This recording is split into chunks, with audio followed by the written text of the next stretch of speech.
Hello, welcome to Politricking. So, you've asked, I have been saying, I'm listening. I have been saying I'll come back. I just needed a break. Like, sometimes you just want to disengage. So, I know a lot has been happening locally, definitely in the world of geopolitics. We're all watching the rise of Donald Trump and the damage that's come with that. But I'm still here to help navigate some conversations, to help understand what's happening in our country. So we'll speak to politicians, people in the world of current affairs to make sense of whether we're coming or going. So, yes, I'm back. Welcome to Politricking with myself, Tshidi Madia. This is season 6, episode 1 of a politics podcast brought to you by Eyewitness News. So, my guest today, my first guest, is somebody I feel like I've been hounding him, I've been begging him, like trying to get like a day, an hour, a minute of his time. I finally have it. I'm joined in studio by the ANC Secretary General, Fikile Mbalula. Do you realize the last time you and I actually had a conversation like this was in the old Prime Media building of Gwen Lane when you're still hoping to become the Secretary General of the ANC? That's how much you avoid me. No, I don't avoid you. Thank you, Tshidi, and all the listeners and followers and fans of this Politricking show. Indeed, when I came to declare to you that I will be SG. You didn't believe me. That was in that period. So thank you for having us once more. Yeah, I'm sick, so please mind my voice. But it was an important conversation I felt we needed to have. Let's speak about what it's been like for you, because I look and I want to go back because you are headed towards a midterm review anyway. I look back and I think, geez, it was a baptism of fire. The amount of work that needed to be done, elections in mind, the quality of structures of the ANC in mind, and I think there's no question marks about whether or not you've gotten that right. But you really did inherit what almost felt like a hollow secretariat. Just reflecting back on what it's been like for you. Tshidi, I mean, as you know, the ANC didn't have a secretariat for a period of 5 years. The Secretary General was dismissed. The former DSG was, passed away. May his soul rest in peace. And the programs of the organization in terms of the engine were hollowed out, and as a result, were firefighting towards a conference in Nazareth, which was highly contested. And then we came in and we had very little time to do anything to focus the organization on the task of building, which we only get it now. We had to focus on elections, literally, running into action to fight the difficult election campaign, which produced what it produced for the ANC, which is 40%.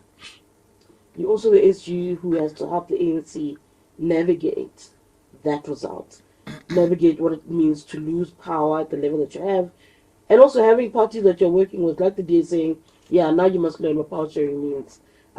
We'll speak about the budget debacle, but the sentiment there is this is a moment of reckoning.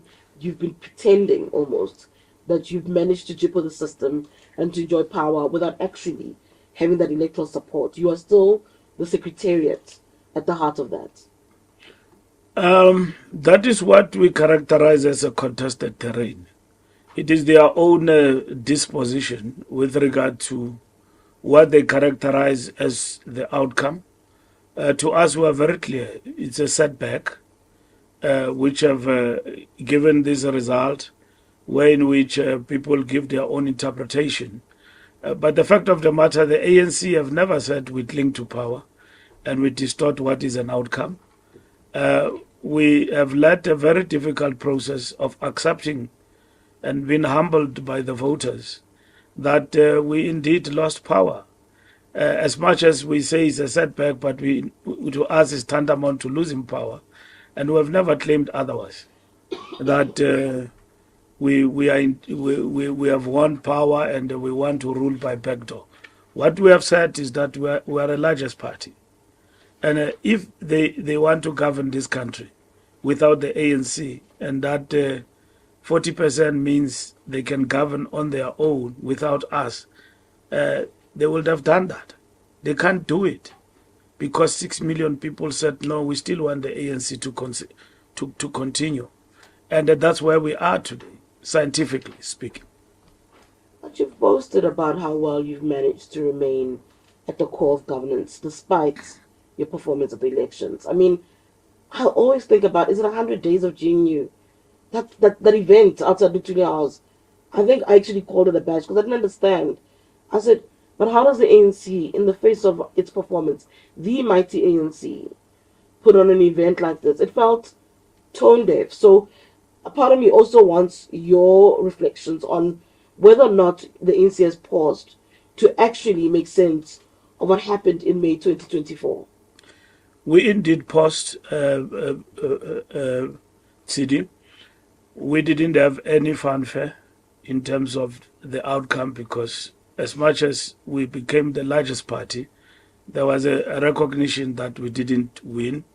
And then we came with a statement when everybody was perplexed to accept the outcome and basically set the tone in terms of what must actually happen. The 100 days of GNU was to give an account and to basically celebrate the fact that what has been an idea has now come into full fruition and has survived 100 days of its existence. So it's not been tone deaf. If you listen to the content and the statement of the president, was actually very clear and talking to the members of the party, which largely were the party diehards, which we didn't talk to after the elections because there was no victory speech because we didn't register overwhelming majority. So the 100 days was a full account of what is happening in government, where others were confused. And at the same time, it was a first public account of what this GNU came to represent to the masses of our people. And we felt that in the 100 days, it was important to do so. You can't characterize that as tone deaf when in itself was a voluminous, with all facets and ingredients into it, of telling a story of the 100 days of GNU in the ANC way and the ANC style. I don't know, Max. It's hard between the balloons and the music to hear what the president's message is. And that's where a lot of us outsiders are like, but is the ANC understanding the moment? So you're saying it's not being tone deaf.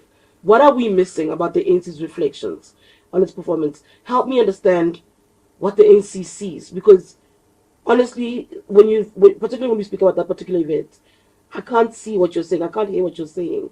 What are we missing? I don't want to define an event because an event in itself was properly characterized. Okay. And it came to represent what it was about, 100 days of the GNU. And in itself, it was carried through the message. And the message of talking to the people. There's no difference between 100 days and the celebrations of the ANC 113th year of celebration. And at the same time, you can equally say this event and these events should not be the same.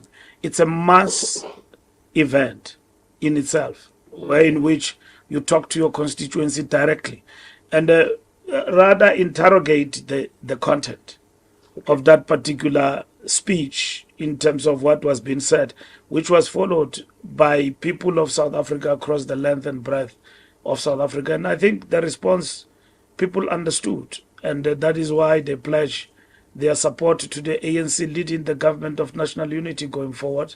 And that is what was being espoused in the form of a speech by the president.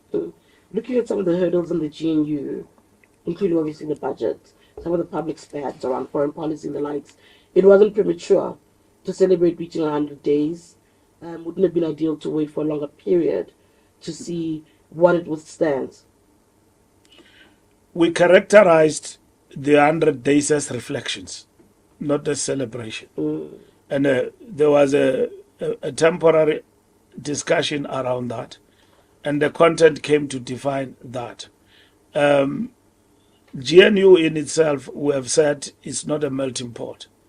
It is a government of national unity that bring people who don't think alike in terms of ideology and otherwise. So what has come to define the the the engagement in the context of the GNU is not an accident, is what is to be expected. And I remember, Tshidi, we've had many choices on the table, and some of those still remain going forward. And we have said that we're committed to the GNU, but it's not an end in itself. So when you have not won power outrightly, you look at options. And we have chosen an option of a GNU for what we said was about national interest and South Africans. And that's why we invited everybody to come on board and to participate. And that's what it is. So otherwise, we can go for a grand coalition with 2 or 3 parties. We can go for a minority government. What we cannot be, which is not allowed in terms of the system of government, is to become an opposition with 40%. We'll become the largest majority. Yeah, so we cannot also go back to the elections, because that deadline after 14 days have actually passed. So we're in the GNU, we're committed to it. And then what we understand about the GNU is that we've got a mandate to serve, working with others, of course. I'll come back to, because the GNU is such a long conversation, we'll come back to the budget. I want to speak about the other issue that you've had to wade through as SG is what is perceived to be the implosion of the alliance. I know there was a bilateral, excuse me, I know there was a bilateral with the party and the ANC. We've seen, all of us, when they went to Congress last year, where they said they want to go at it alone. There seems to be a different perception, even from ANC leaders, about what is ideal, where Paul Mashatile seems to note, the deputy president of the ANC, seems to note the decision and to almost respect the pathway. But you also have the president of the ANC saying that will actually kill us if we do that. If you part ways with us, we'll then lose completely as far as state power is concerned. How are the conversations going? And is it fair, because you've been using the word characterize a lot, to characterize what's happening as an implosion?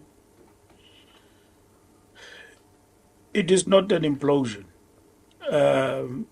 It may be a point which was talked about at some point by one unknown writer, which he talked about this moment as under a topic, unmandated reflections.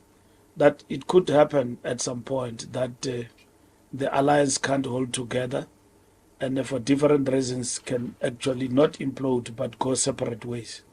Because you deal with a very, very important process in terms of the alliance. You deal with a political vanguard of the working class, which have actually chosen not to contest power, but participate in the contestation of power through the political liberation movement of the African National Congress. So why? Because it respected the notion of the National Democratic Revolution. As much as it is pursuing a socialist agenda which will lead to a communist state, it means it can evolve out of a process of the National Democratic Revolution. And if at some point that party have arrived that we can go it alone in this particular instance, that will be determined by the circumstances and the conditions, whether that is permissible. It could actually happen. Now, that will not be implosion. It will be what the moment will have defined, that let's go it alone, which in itself will be observed. In this particular instance, as the ANC, we don't believe that the moment to separate and contest in different ways has actually arrived. That is now the ANC. Nonetheless, we are in a process of engagement, talking about all these challenges between us and the Communist Party as the political formations in the Tripartite Alliance. Is there a way to put the genie back in the bottle?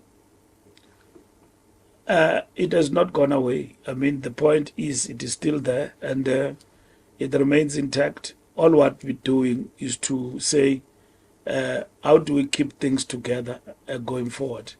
And what are the impediments to holding things together between us? And which is very normal. It's an open, robust, respectful engagement between the two parties. But even about contestation, is there a possibility that the ANC could convince the party to not try to also appear on the ballot alongside the ANC, but to continue to support an ANC ticket? We can't really arrive at that conclusion at the present moment because the party has got a firm decision on the matter, as you know, and it is pronounced. We are engaging with that decision. And when we come to the conclusion of those discussions, we'll make a proper pronouncement between the two formations as to what is the way forward. At the present moment, the ANC is engaging with the Communist Party decision to contest the elections on its own. How difficult is the ANC's current position now with regards to its relationship with its alliance partners, sister organizations across the globe in the geopolitical space, considering the kind of tensions that are happening and the push and pull against some of the alliances and some of the decisions that we've taken? How tough, how difficult is it navigating those waters and trying to remain at your core and in step with those who you're aligned to traditionally when you see Western powers pushing the way that they are? You see, there is always a thin line between the state and within the state government and then the party, and the party being the dominant party and the governing party. And then how this plays it out in the geopolitical space is very important. The ANC is a national liberation movement guided by certain principles, ethos, and ideology. Okay? And then we happen to be in government where we lead society in general, meaning those who voted for us and those who did not vote for the African National Congress, who subscribe to the belief of South Africa, who subscribe to the belief of unity in diversity in South Africa. So as a responsible party, yes, you've got party interest, but you govern South Africa. So what comes first? It is South Africa. But that does not diminish the ANC as a liberation movement. Our relationship, not even our relationship, our attitude to Donald Trump administration will be different from how our government and state will relate to Donald Trump, because we are tied to America as a state in terms of trade relations. We are tied to America in terms of bilateral agreements, in terms of what happens to this country that will affect America, what happened in America that will, in terms of law of the two countries and so on. We are tied to that as a country. But how a particular party and an administration behaves towards our state, it is the responsibility of the state to evaluate from time to time, to transact from this, from what I characterize as this important engagement with this particular administration. So to us, we understand perfectly that government and the people of South Africa come first. And then we as the party, we will be second. But in itself, we are not, diminishing what is our attitude toward a particular state. And in this instance, towards the administration of the United States. And it is important that must be understood. You have junior partners in the DA who feel completely otherwise, who feel the influence of the party on the state is problematic, who feel that they are left out of the greater conversation as far as foreign policy is concerned, that their influence, their allies, their perspective is completely shut out the door because the ANC is intent on the state modeling what has always been before GNU came into existence. The DA, like other political parties, is a non-state actor. In this particular instance, is a non-state actor. And then they may have a foreign policy, but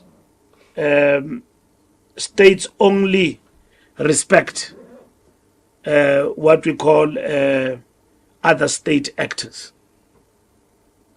The DA is a non-state actor. They may have a foreign policy, but states relate to other state actors. And that dichotomy must be respected. That Helen Zille can have her own view about what must happen in the world. It is not a state disposition. She's not in power. She's not leading government, foreign policy in this particular instance. So no, let me explain that particular point, which must be understood. In this particular instance, the president and his executive are state actors, and they've got the responsibility to restore relations among states for the benefit of all South Africans. For the benefit of all South Africans, not only ANC. If it was to be ANC and selfish like it has been distorted by Helen, it will mean something else. Because the fact of the matter, our foreign policy is embedded on the principle of human solidarity and justice. And it is informed by our own history. Our foreign policy is embedded on the principle of multilateralism. Okay? We don't act outside the United Nations and the African Union and SADC. We don't act on our own, we act with others. We are not a superpower.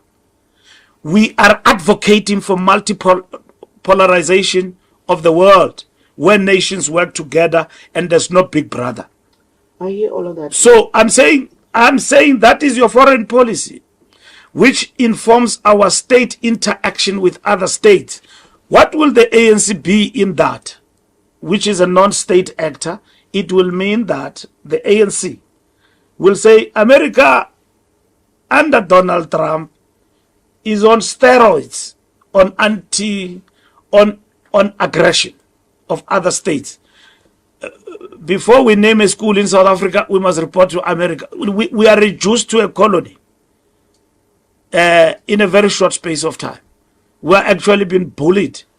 And that is why we say our state must safeguard our interest, work with America, normalize relations if there's anything that is there, but at the same time, do not lead us to bullyism of the United States.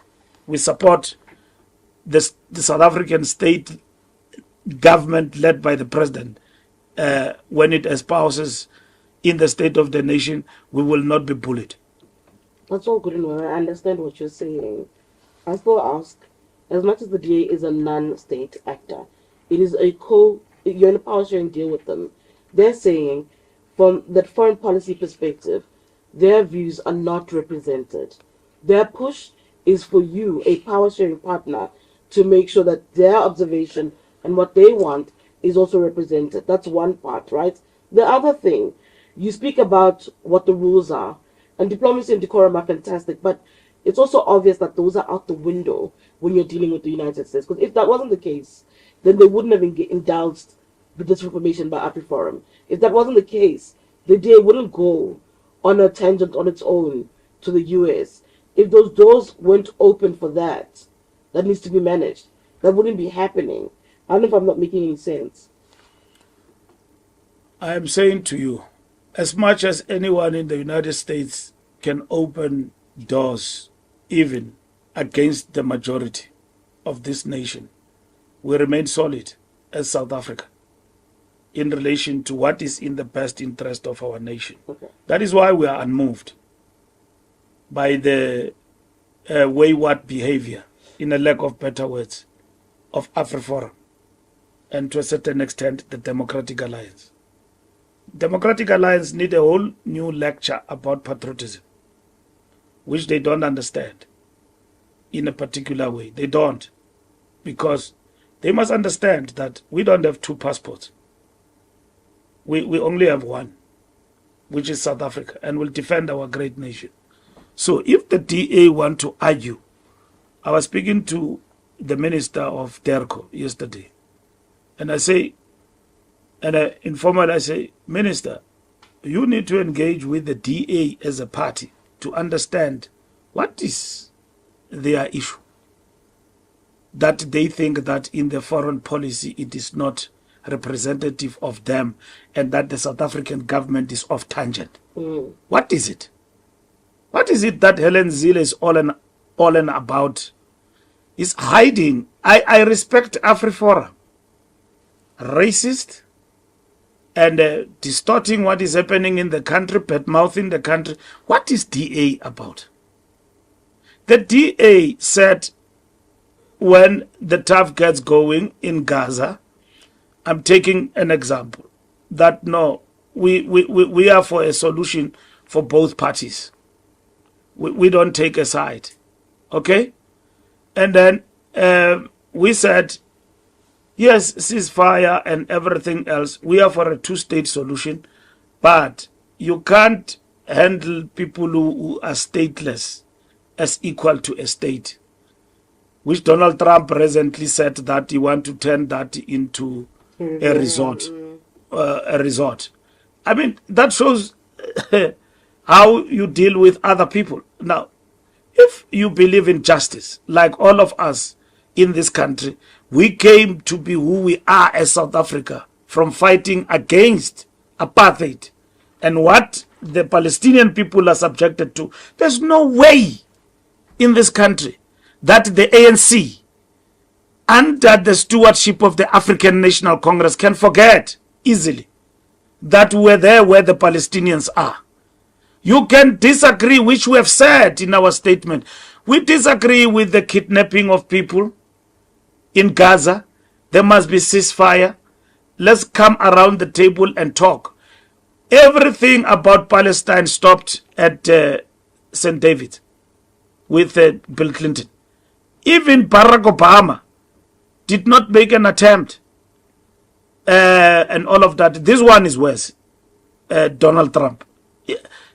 He is worse in many fronts. So the point is, when it comes to the foreign policy and at the same time what must happen in the Palestinian territory. So I'm saying, Tshidi, the DA must state, and they must go to the minister. They serve with him in government, and then they are in parliament. We are here. Let them state to us what is it that they feel in our foreign policy is off tangent and is misrepresented by a minister of the African National Congress globally. While we're on the DA, the renaming of Sandton Drive, where the U.S. consulate is based, there is a back and forth, renaming it to Leila Khalid.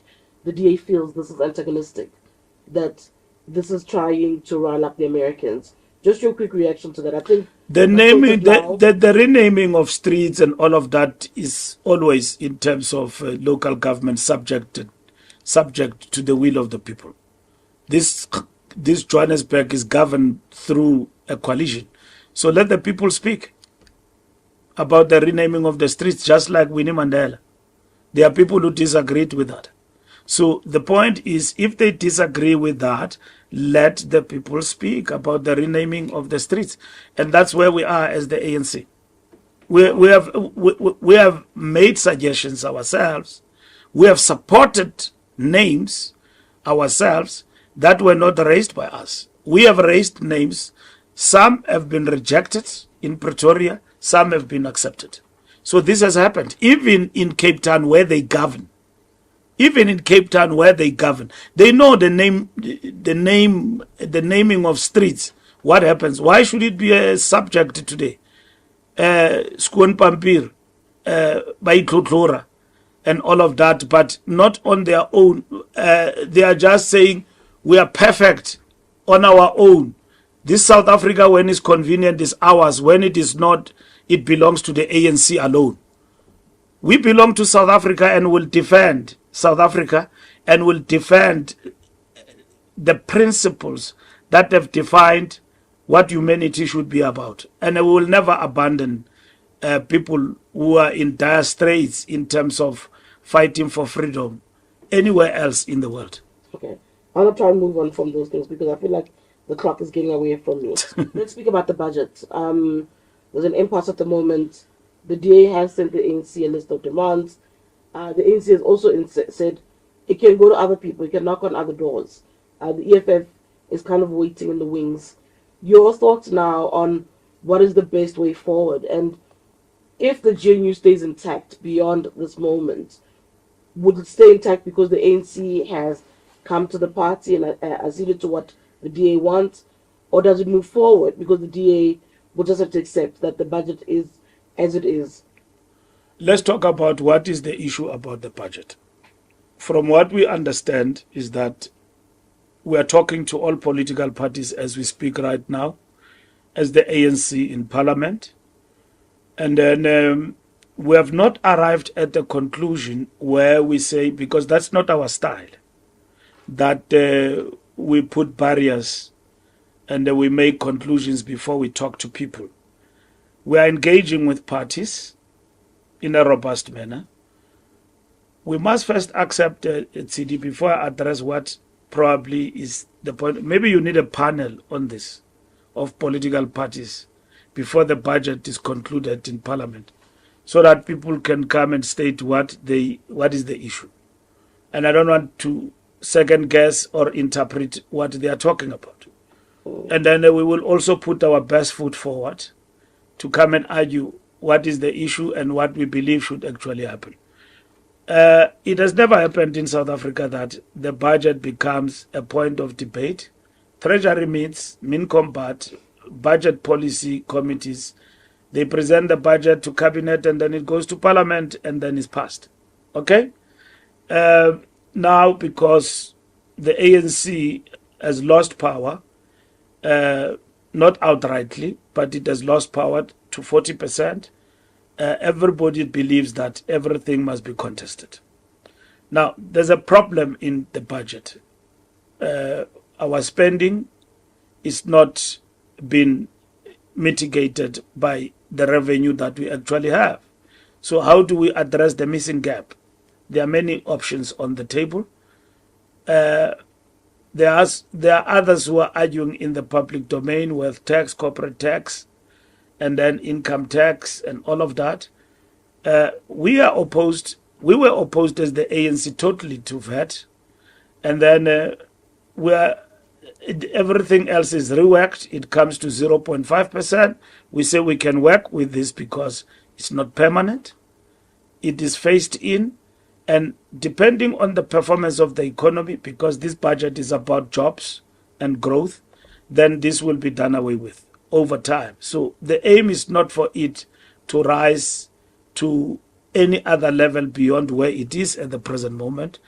And then when the balance has come to fruition, everything will come to normal. So people put options on the table. What I understand the DA is saying is, don't touch anything.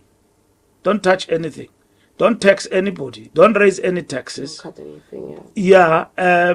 No, they don't say don't cut. They say you can cut and then and also ensure a revolution in terms of that there are no rollovers, and then you intensify your collection. We say, yes, you can. Let's agree to this spending review committee. They want to chair it. We say the president have already spoken about that. You'll be party to it. Your deputy minister of finance can be party to that. Then we are going to deal with this question of spending. They say you like spending, as the ANC. We say we too have come to terms with the fact that this spending thing require review, is very much important and fundamental to what we want to do. Then what do they do? In the middle of that, they raise policy issues that they were defeated about in the 6th administration, NHI, Bella Act, Expropriation Act. They want to bring it into the budget as a precondition. They use the VAT. We say the VAT is mitigated, that the essential goods are zero rated. Yeah. And then that is actually explained.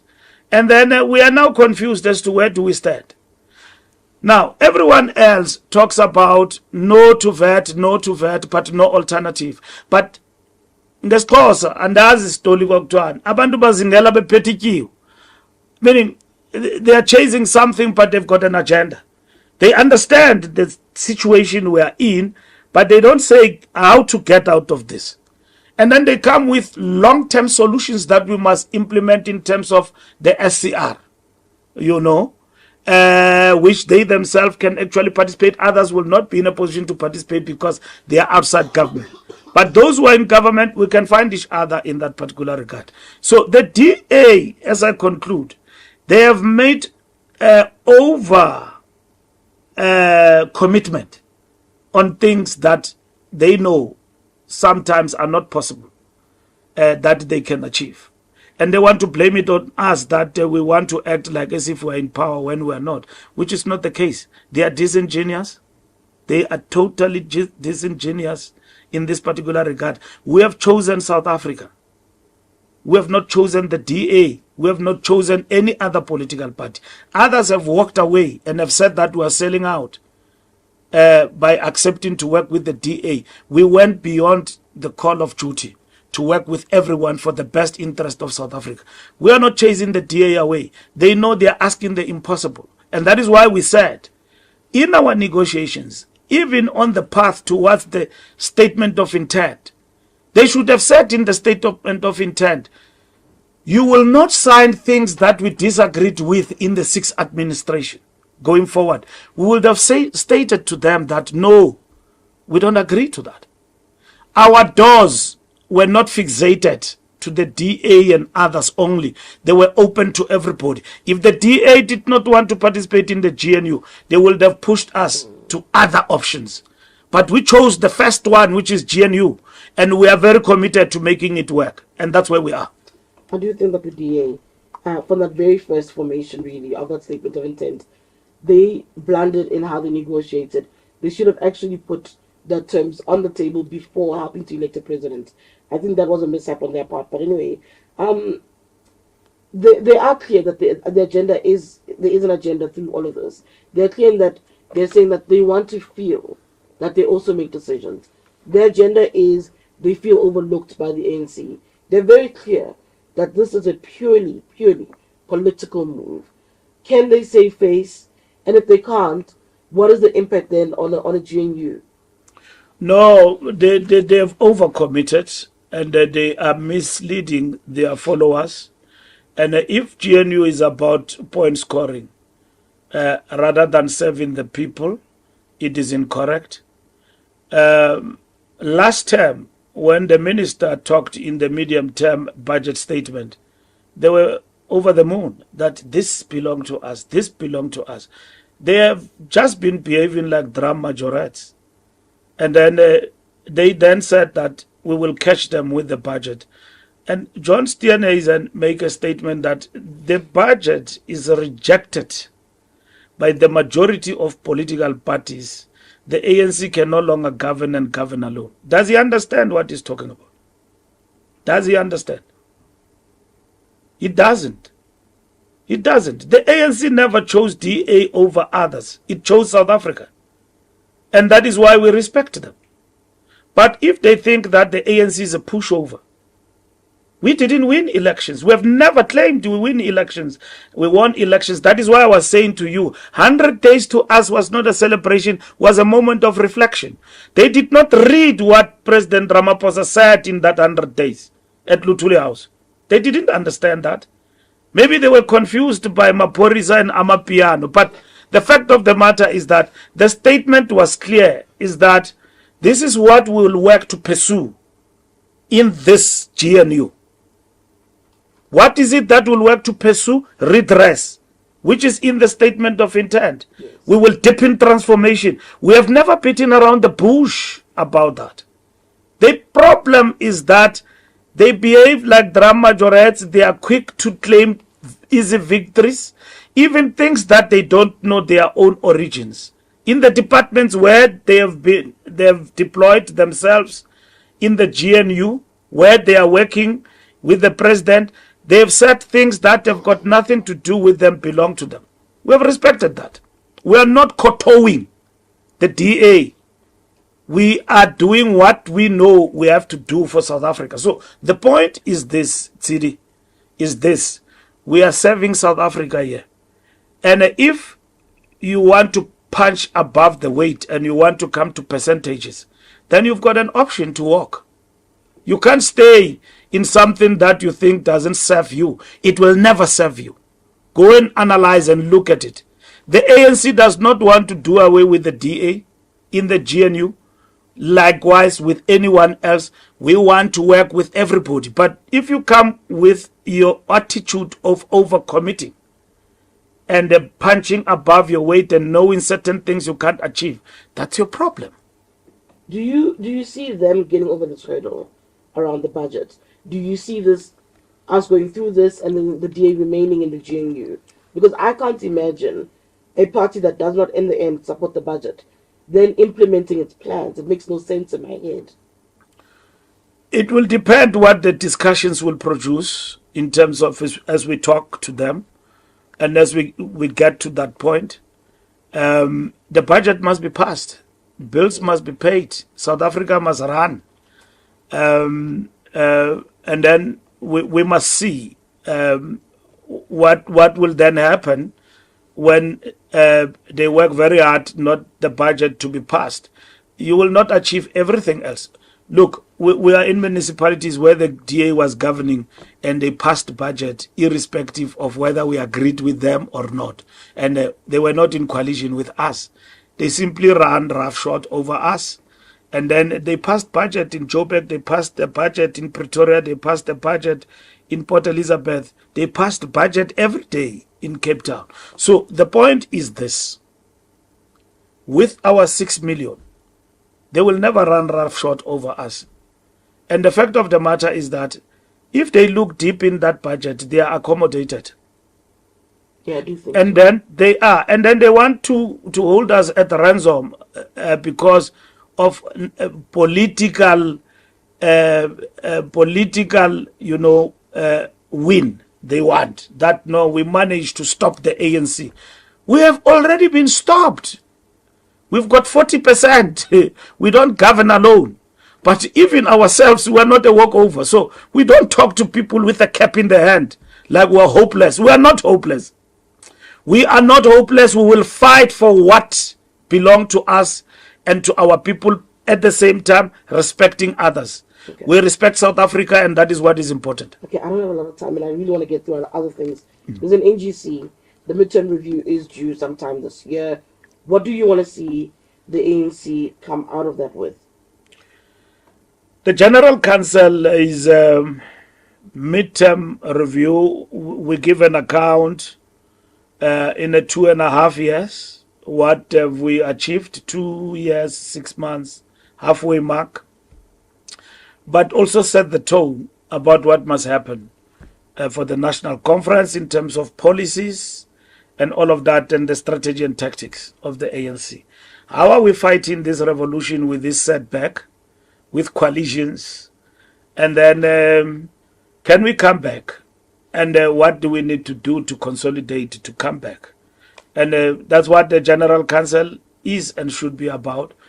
And in terms of the ANC constitution, the General Council is not a meeting point of branches. It's a meeting point of structures to review the midterm of the ANC.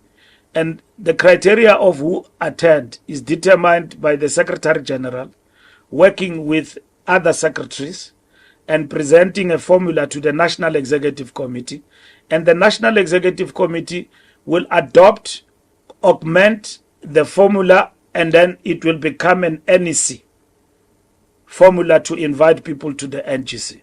So we're looking at this NGC, which next week NEC will finalize the content of the NGC. We're looking at this NGC as a big political school, like in 1996.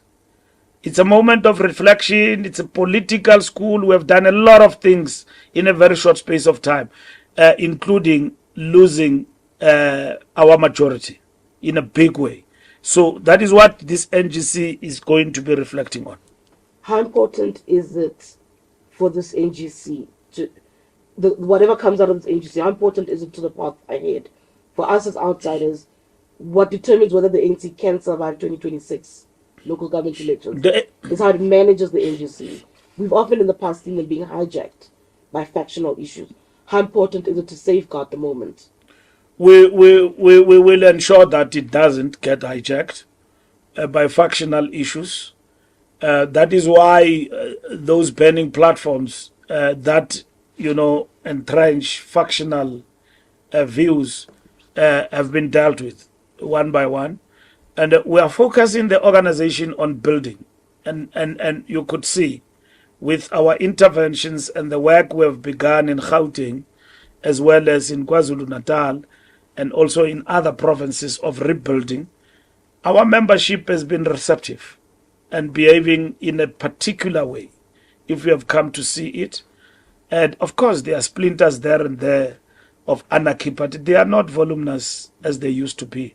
It's because everybody in the movement and the ANC now begin to understand that this question about frail issues like leadership, who leads, they're simple.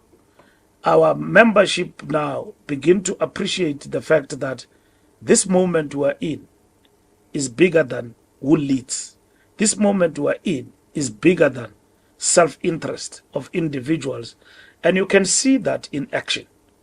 And how renewal is being embraced. In many fronts, you no longer see that anarchy when an ANC person is arrested, their T-shirts around the court and all of that. All of that have diminished, isn't it?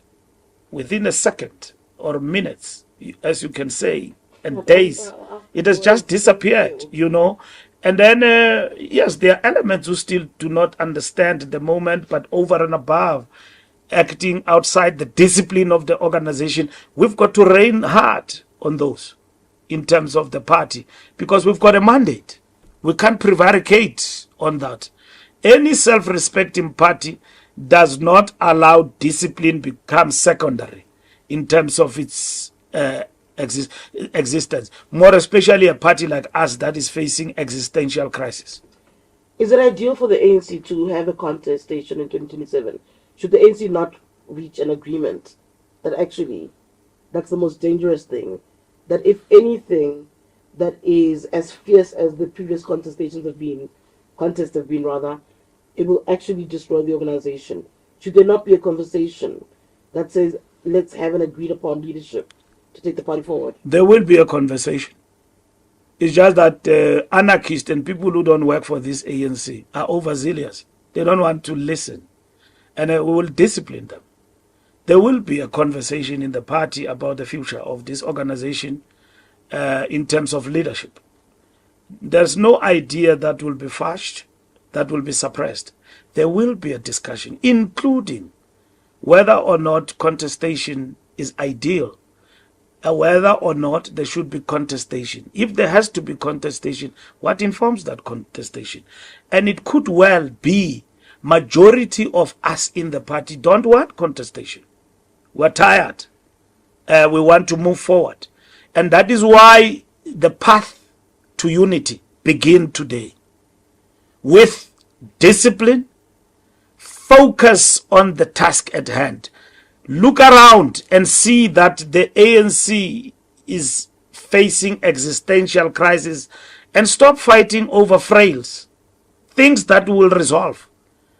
If you prioritize who becomes a leader today, and you know, Tshidi, you in the media, you know, if you want to take ANC off the rails, start to talk about names, who must be the next leader and all of that. ANC members love that because the level of political education of these members to understand that we are now being taken off rails is very limited. And that is why we've introduced foundational course. Our political education is on steroids as we speak right now. And we will see the results over a period of time.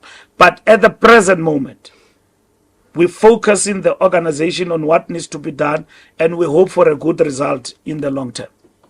All of that you just said suggests to me that, all things considered, you're actually not ready for a contestation in 2027. Contestation in the party can happen, Tshidi. All right? You have asked a question which I've answered. Okay. I don't know whether eloquently or you think I'm avoiding. You will say it's clearly because you want me to go to something else. And I'm very I'm very clear, and I'm saying to you, listen, that discussion is coming. I take it. That discussion is coming, and the members of the ANC will be properly guided, and they themselves will think out of the box about that matter. Okay. It is coming. That is why we say, hold on the horses. There's no need to run ahead. Why can't you divorce your name from the murmurs, the conversation? The one thing that constantly happens, no matter what decisions you take as the secretary of the organization, it almost trickles down to succession, ambitions. Hey, what? People continuously tie your name to unfettered, actually, ambition to try and lead the organization, to be president. Why do you think that can't be divorced from you? As a leader and somebody who grows in the party, when people speak about you, it depends how you interpret that as an individual, as a cadre of the movement. I'm part of a collective, and at the same time, I need to navigate through these moments, understanding that at the moment, as these matters are being handled, I am at a very important and central and responsible position to drive a particular position for the African National Congress. And from where I'm seated, the ANC does not need that discussion. And that is why we have agreed that that discussion will come. And my responsibility is to ensure as the SG that decision is respected. And I must not be dissuaded because somebody somewhere is whispering to me that you must be this and that. You don't know how I feel, what I think politically. One thing for sure about me, I can think for myself. And I respect the organization. And I know for a fact that if in the organization we all think in a particular way, in the interest of building our movement, which is facing existential crisis, I will be part and parcel of those who drive that perspective. And members of the organization have got to understand that. The problem comes when you become power drunk, you know, because people talk about you and then you leave things to go loose. And then say, no, but SG, we want you. Leave us to talk about this. Leave us to do things. Let us entrench factionalism in your name. You do that, you will face the consequences. And that is why all the time we speak and we address members of the organization that, comrades, let's focus. And I know there's a coterie of a few who want to divert us to this path. And there are some even in leadership who easily get tempted to go in a different way. And we are saying to them, don't get tempted. We know that we run a big organization. We don't control discussions of people informally, but about what they think about leadership and all of that. But don't bring it here and make it the business of our party. We will not allow it. Because the ANC now, when the moment comes 2 years, 3 years from now, This matter will be open for everybody to partake and say what they think. Let's first cross 2026, and thereafter you will have a festival of ideas about what must happen to the future of the party. The NWC has been visiting provinces, trying to assess what's going on. I was looking at the number of branches not in good standing in the Free States. I listened to your media briefing, but my sense from party members who are in the room is what you have is you're listening to one faction countered by another. This back and forth ping pong about who's left out of the trough. And the focus, which you spoke of earlier, being serving South Africa and the people, often falls to the wayside. I've heard the same thing about discussions in KZN, the same thing about discussions in Gauteng, that very much, and I asked you earlier, has the ANC actually realized what's happened? And so when you listen to the quality of thinking and debate amongst the members sometimes, you're like, do they understand? Manyaza Lesufi came here post-elections, and I thought it was really quite sober, to be honest, where he said we're at 40%. I listened to you, and I think you say it, but I'm not sure if it's being heard. Your sense, though, of that understanding, and why closed meetings are still about crumbs and fighting each other as opposed to the bigger picture. You're about to lose metros. You've lost metros. That is why I was shocked when you say we have lost metros. You've lost them. We have not. You're holding on to them via weird coalitions. Yes, no. We have lost metros twice, actually. We have lost metros never twice. Regained power. Yeah, no, we have lost them twice, and that is what is key for us. That's why, Tshidi, I can assure you and everyone else that the bickering of the ANC in the public discourse, it's over. Anyone who does that in the name of the ANC, he will face the full wrath of the ANC discipline. The focus of the ANC now is to ensure how do we deal with the existential crisis we're facing. I cannot put it better. It will only be the ANC that will avoid the downward spiral by way of its conduct and how it deals with internal issues. And that is why we have taken out internal issues from the public domain into the closed doors and been very hard with our structures where they are veering away in terms of unity and working for the party. Those who are doing so, we come hard, and that's what is happening. What must happen in the metros? Ekurhuleni seems to be in a tailspin at the moment. ANC and Action SA did not agree on the adjustment budget. It looks on paper that it's 20. That seems to be functional. But the DA wanted to reverse what's happened there. What's the latest there? Well, it's not possible to reverse. The situation in the metros is very fluid. So that's why when the deputy president convened the coalition's discussion, small political parties were against us. When we said that the first time we mooted the idea of a grand coalition, and they said no, that is undemocratic. As long as coalitions in the metros, in the municipalities, are informed and are governed by people with less numbers, you will continue to be in a state of turmoil. And our coalition document, Strategic Perspective of the ANC, says so. Our submission to the forum that was convened by the Deputy President, well recorded, I articulated the position of the ANC very clearly. Because, Tshidi, if the DA and the ANC are not going to work together in the metros and with other parties that follow the ANC, or the ANC work with the EFF where we feel we are a majority and not exclude these bigger parties and share the spoils because that is a reflection of the will of the people, there will be no stability, Tshidi. No stability. No ideology or anything of that sort is going to bring about stability in the metros. Because when we govern both, we will have a better understanding that when we come to the budget, we must service our constituencies. That in itself means servicing our people. But as it stands now, a man with one political party 1%, not one political, 1% becomes the mayor of a city. You're part and parcel of it. I remember seeing you tweet. So what should But we? you're part and parcel of it. Yes, it has become. I'm saying to you, it has become numbers. You are not talking. You are not talking. What is the will of the people? So that is why we said let's have a legislation that must inform the governing of municipalities in terms of the coalition arrangement. At national level, it is very clear.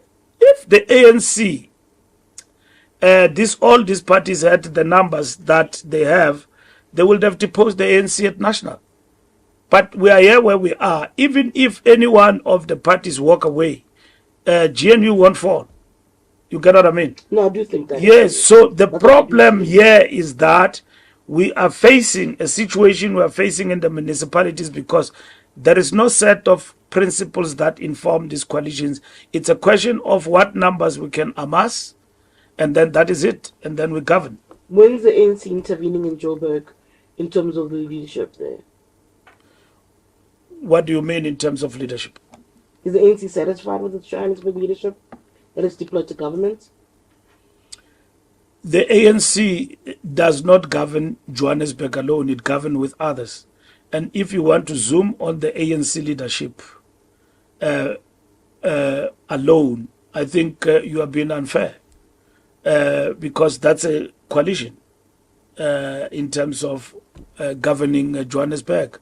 And of course, the only thing the ANC has got there, among others, is the mayorship and MMCs.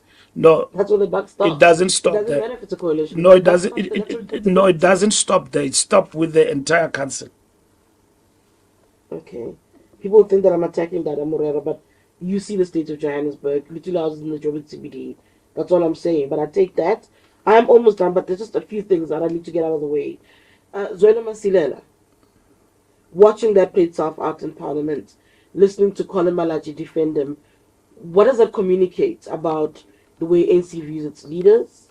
How should people read that moment? How should people read that interaction in the defense of somebody like Zwelo and whatever the EFF supposedly exposed in that regard about where he was working, what qualifications he had? I know that they've lodged some complaints. Look, that matter is subjected to the Integrity Commission because if the Youth League put somebody forward, it must be somebody with impeccable credentials. To an extent that the claims that are made against Zwelo are holding water, it's a subject of investigation. The EFF have put their complaints to the public protector, and that is investigated.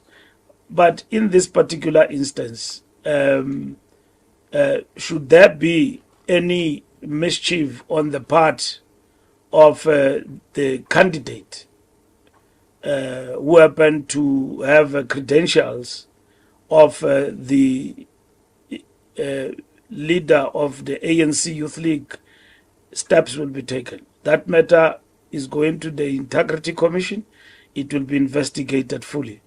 An account will have to be given because some of the things that have been said, and I want to give Comrade Zwelo a benefit of doubt. It was for the first time we hear them in Parliament. The issues, allegations around qualifications, allegations around matters of employment in, what is this place? So we don't want to prejudice any outcome. But should anything come out of it as somebody would have brought and broken Rule 25 of the ANC and would have actually brought the party into disrepute, and obviously steps will have to be taken against that. So I am saying on behalf of the ANC, because leadership has got to be tested in terms of its believability in this period of our party facing existential crisis. Yes, trust deficit. So some of the things we heard there in that Parliament about Zwelo was the first time that we heard them as a party. And the knee-jerk reaction of the Youth League itself? Well, we don't know because they are close to the action. So we don't know whether there is substance. I've been in touch with Colin. I've asked him questions. He have assured me that there is no wrongdoing on the part of Zwelo. As the Secretary General, I did not ask Zwelo because I don't have to. I asked the President of the Youth League, and then he assured me that there is nothing untoward and there is nothing wrong about Zwelo in terms of his qualifications. And I made it very clear to him that, are you aware that what will this mean if any substance is actually deduced out of the claims by the EFF of anybody for that matter? It's very there will be consequences. And then he said, no, I'm very clear and there is no wrongdoing on the part of Zwelo. And that's what he said to me. Yeah. It'll be very hard to believe that the ANC has stopped being so inward looking when things like this happen. But again, people have to wait to see what kind of action follows, right? No. Am I being unfair? No, you are being unfair. And you are repeating the old record. You need to acknowledge that the ANC has been firm in relation to its own policies when it comes to wrongdoing. Not lately, for quite some time now. It has never happened in the history of the ANC, before we take these decisions, that in society we will find ANC say no, the Constitution says presumption. The ANC is very clear now. I think, let me give you credit. If there is wrongdoing, step aside. But equally, there will be consequences if an ANC member, even if he can be Youth League, is found to be veracity in what is claimed by the EFF, and there is substance to it. There will be action and consequences to that. I'm saying, let me give you credit. Okay. I do see step aside absolutely happening. Last take. There was a statement from the ANC about the reconfiguration of the deployment committees and the likes. It goes back to my point earlier where you often find yourself in the middle of these claims around succession and the likes. But part of what had happened there is the consultation thereof. How do you make decisions when a decision like this about redeploying committees and deployees doesn't take into consideration your two deputies? How do you navigate that? What are you talking about? Were they part and parcel of that conversation? Which conversation? Okay, let me No, but which conversation? So the understanding, from my understanding, they didn't feel they were sufficiently consulted as far as the reconfiguration of the deployees was concerned. Deployees where? Your NEC deployees. No, man. We have passed there. There's no such a thing. Where does that come from even? But hold on, even the statement that follows after, that speaks about murmurs and reports about what is possibly behind the action. No, but all of that fits that but you are spreading dangerous rumors because have any of my deputies questioned the prerogatives of the Secretary General? I deploy the ANC through a consultative process. I'm the Secretary General. So who has ever questioned that in public? I obviously can't tell you because it wasn't happening in public. Yeah, but you are quoted them. I'm privy to something. No, anyway, they can't. No, they can't. Let me tell you. Let me fill you in. The NEC took a decision, all right? Even those who have talked to you because they are affected. The NEC took a decision right from the inception. We will rotate members to the different provinces. Let me fill you in. Don't listen to the ANC speaking now, all right? Not the third party. The National Executive Committee take a decision that we will rotate members after 2 years. Yes, we are aware. That has happened. And then we went to the NEC in January.